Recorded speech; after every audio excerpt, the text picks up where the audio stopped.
اللهم لبيك لبيك لا شريك لك لبيك إن الحمد والنعمة لك والملك لا شريك لك। আসসালামু আলাইকুম ওয়া রাহমাতুল্লাহি ওয়া বারাকাতুহু। সুধী দর্শক, আমরা এটিএন বাংলা কর্তৃক আয়োজিত পঞ্চম হজ ও ওমরাহ ফেয়ার 2012 ইংরেজি উপলক্ষে বিশেষ অনুষ্ঠান থেকে সকলকে জানাচ্ছি আন্তরিক মোবারকবাদ। আল্লাহ রাব্বুল আলামিন বলছেন, আতিমুল হজ্জ ওয়াল উমরাতা লিল্লাহ, তোমরা আল্লাহর জন্য হজ এবং ওমরাকে সুসম্পন্ন করো। ওয়ালিল্লাহি আলান নাসি হিজ্জুল বাইতি মান ইসতাতা ইলাইহি সাবিলা। আল্লাহ পাক আরও বলেন যে আল্লাহ রাব্বুল আলামিনের জন্য ওই ব্যক্তিরা যেন হজ সুসম্পন্ন করেন যাদেরকে আল্লাহ রাব্বুল আলামিন শারীরিক, আর্থিক এবং পথ নিরাপদ এমন যোগ্যতা দান করেছেন। সে বিষয়ে আলহামদুলিল্লাহ একটি গুরুত্বপূর্ণ অনুষ্ঠান থেকে আমরা জানার চেষ্টা করব।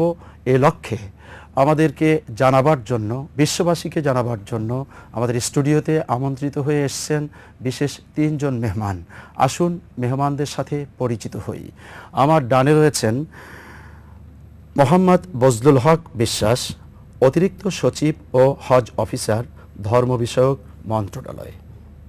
বামে রয়েছেন জনাব আলহাজ জামাল উদ্দিন আহমেদ, সভাপতি হাব হজ এজেন্সিস অ্যাসোসিয়েশন অব বাংলাদেশ। আসসালামু আলাইকুম ওয়া রাহমাতুল্লাহি ওয়া বারাকাতুহু। সর্ববামে রয়েছেন মোহাম্মদ রিজাউল করিম, পরিচালক E3 সলিউশন। আসসালামু আলাইকুম। আমরা পর্যায়ক্রমে ইনশাআল্লাহুল আজিজ জানব হজ সম্পর্কে। প্রথমে আমি জনাব বজলুল হক বিশ্বাস, যিনি অতিরিক্ত সচিব ও হজ অফিসার, ধর্ম বিষয়ক মন্ত্রণালয় থেকে, আপনি মেহেরবানি করে বলবেন এর পটভূমি এবং কি কি লক্ষ্যে এ ফেয়ার, কি করতে চাচ্ছি আমরা। আপনাকে ধন্যবাদ। আউযু বিল্লাহি মিনাশ শাইতানির রাজিম, বিসমিল্লাহির রহমানির রহিম।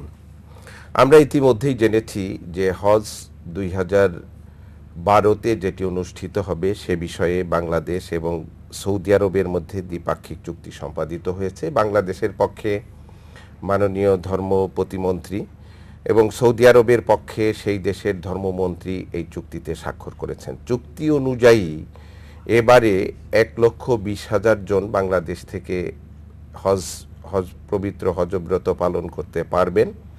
এর মধ্যে সরকারি ব্যবস্থাপনায় 10,000 এবং বেসরকারি ব্যবস্থাপনায় অর্থাৎ হজ এজেন্টদের মাধ্যমে 1,10,000। আগে আমরা যেটা বলতাম প্রায়শই যে ব্যালটি নন ব্যালটি, এখন ব্যালটি নন ব্যালটি বলে কিছু নেই। ব্যালটি বলতে বোঝায় সরকারি ব্যবস্থাপনা এবং নন ব্যালটি বেসরকারি ব্যবস্থাপনায় অর্থাৎ হজ এজেন্টরা যাদের হজব্রত পালন করার জন্য নিয়ে যান। এই চুক্তি সম্পাদনের পরপরই 21শে মার্চ হজ প্যাকেজ ঘোষণা করা হয়েছে। সেই প্যাকেজে হজের জন্য যে যাবতীয় খরচ সেগুলোর ব্রেকআপ দেখানো হয়েছে। এইবারে বাংলাদেশ থেকে একজন হজ করতে গেলে তার সর্বনিম্ন ব্যয় হবে 3,03,400 টাকা। এই 3,03,400 টাকার মধ্যে দেখানো হয়েছে যে কোন খাতে একজন হজযাত্রীর জন্য কত ব্যয় হবে।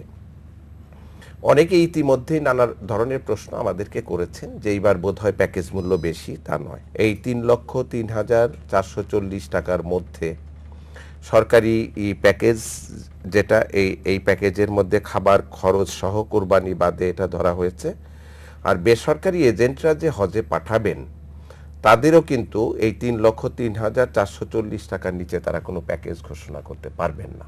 এখন প্রশ্ন হচ্ছে যে কেন? আমরা দেখেছি বিশ্লেষণ করে যে এই 3,03,440 টাকার নিচে একজন হজযাত্রী কোনো অবস্থাতেই সৌদি আরবে গিয়ে হজ করা তার পক্ষে সম্ভব হবে না। কেন বেড়েছে?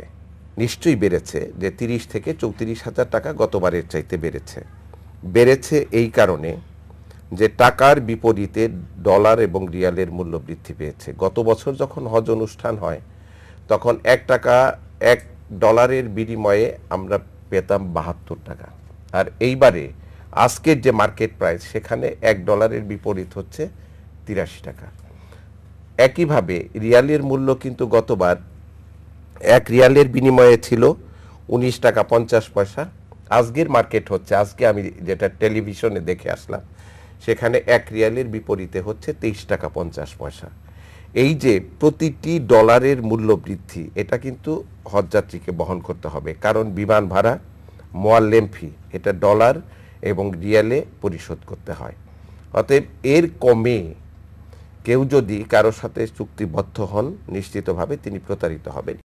ইতিমধ্যেই আমাদের কাছে রিপোর্ট এসেছে বিভিন্ন জায়গা থেকে যে কিছু ওই মোয়াল্লেম নামধারী মধ্যস্বত্বভোগী, যাদেরকে আমরা সরাসরি বলি দালাল, তারা এই 3,03,440 টাকার কমে কেউ কেউ 2.5 লক্ষ টাকা কিংবা 2,80,000 টাকায় হজযাত্রী সংগ্রহ করছেন।